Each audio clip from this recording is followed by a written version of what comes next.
It was a normal day until I literally got an email from Mr. Beast himself.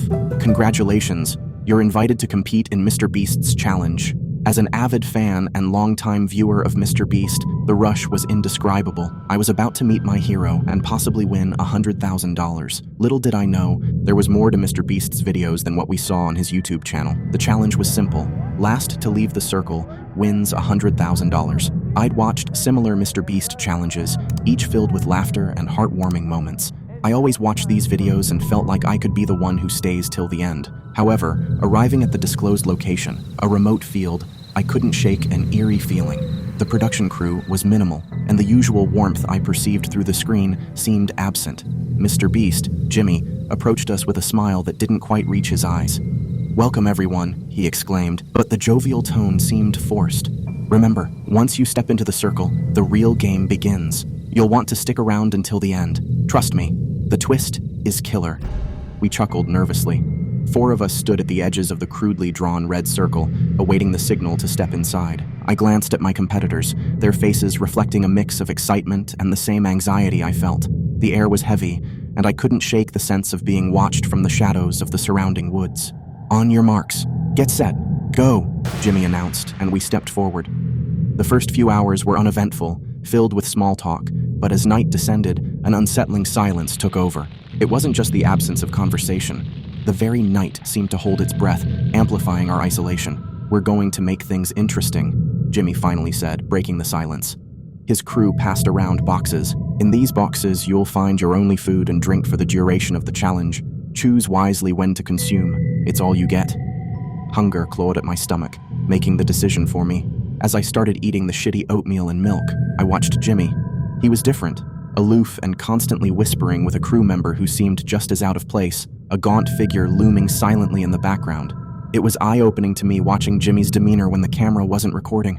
He wasn't the overtly smiley, happy, and friendly person that I got used to watching his videos.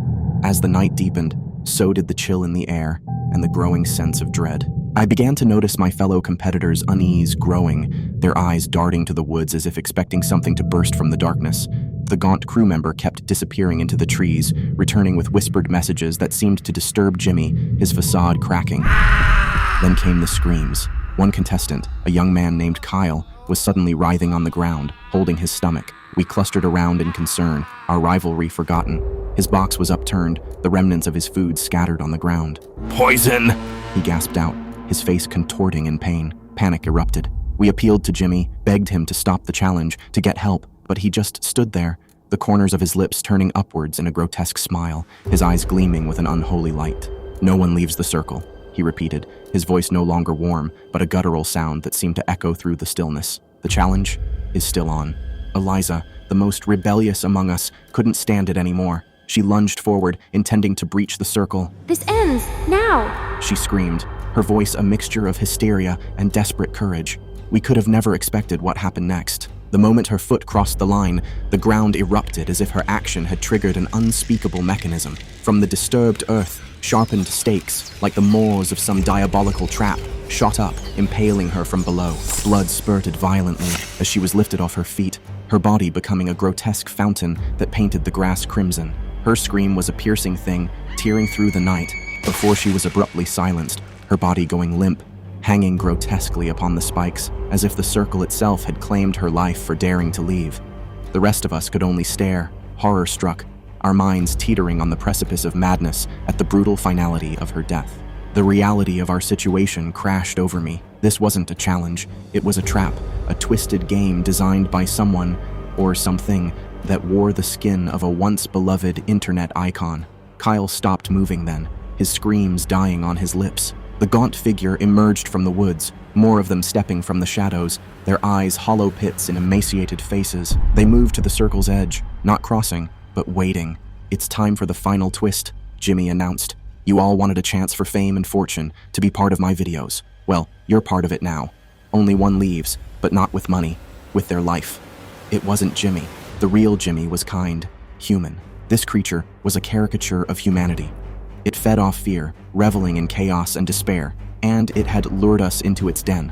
The moment the realization hit, we had always thought of each other as competitors, but in that instance, we became threats. Maria, The kind-eyed woman who'd shown pictures of her kids before the challenge transformed entirely. Her fear metamorphosed into something ferocious and unrecognizable. With a guttural scream, she was the first to act, hurling herself at Sam, the young man in his fraternity jacket, their bodies crashing with a sickening thud.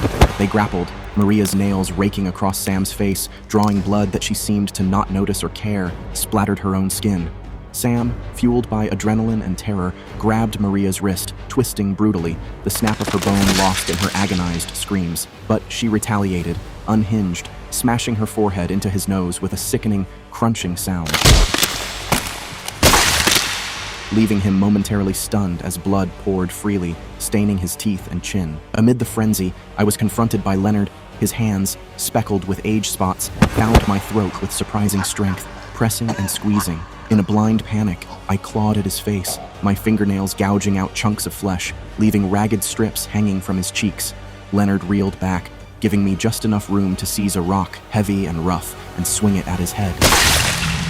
It connected with a horrifying, wet sound, and he collapsed, his body twitching unnervingly as dark blood pooled around him. When the cacophony of screams and grunts subsided, I stood panting, my body trembling with exertion and shock. Around me, the aftermath was a nightmare painted in vivid reds and sickeningly broken forms, bodies splayed at unnatural angles, eyes wide in frozen terror, and the air thick with the coppery scent of blood and torn flesh. We had lost ourselves entirely to the savagery, to the visceral need to survive, at the expense of all we once were. The creatures, the true audience of this macabre show, slinked forward, dragging the others into the darkness. They were whispers and shadows, and they left me with him, the thing that wore Jimmy's face. "Congratulations," it crooned, that sinister smile still plastered on its face. "You've won." The remaining crew members began to move. They dismantled cameras, packed up equipment, and erased every trace of the event that had transpired in this forsaken place. The thing with Jimmy's face approached me, its form beginning to distort and ripple, as though its ability to maintain human appearance was waning with the conclusion of its sick game. "You will go home. You will speak nothing of this. Or they." It glanced towards the retreating figures in the shadows. "We'll find you." The video, the evidence of our suffering, the documentation of that human-made hell, never saw the light of day. There were no news reports, no internet scandals, no unexplained disappearances tied to a Mr. Beast challenge gone wrong. It was as though it never happened, wiped clean from existence, leaving nothing but the scars on our psyches and the nightmares in our sleep. By the time you see this, I will be gone. The entity, the thing that wore Jimmy's face, it made clear the consequences of speaking out. I can feel their presence creeping closer, and I know they're here for me. The only thing you can do is to subscribe to this channel. It will warn you of future traps you may get into, like I have.